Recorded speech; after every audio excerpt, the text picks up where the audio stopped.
यदि मैं कहूं कि ये कमाल नहीं, ये तो अति है इस सरकार की जो केवल आपको लूटती है। और कैसे?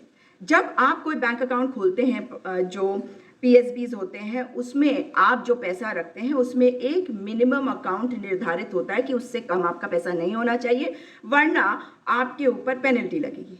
अब लोगों के पास पैसे आय का स्रोत नहीं, और आपके पास अगर अकाउंट है, सरकार तो कहती है उन्होंने अकाउंट खुलवाए, मगर जानते हैं इस सरकार ने उसमें से पैसा कितना कमाया पिछले 5 सालों में? मिनिमम बैलेंस ना रखने के कारण जो फाइन लगा है, पेनल्टी लगी है, वो 8,500 करोड़ रुपए की।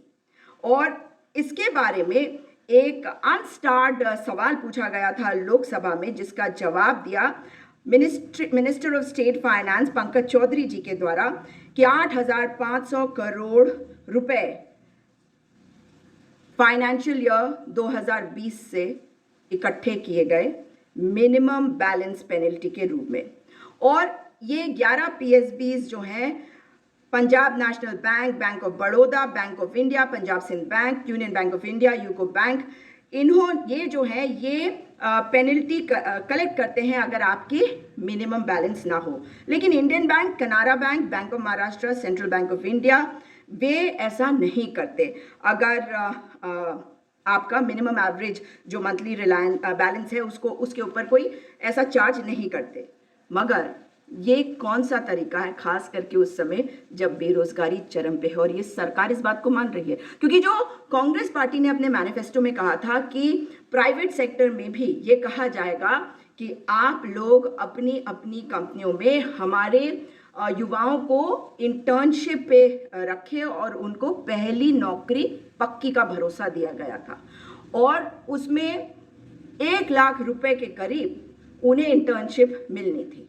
उसी को अब ये सरकार एक दूसरे रूप में लेके आई है, मतलब खुद का विजन नहीं है।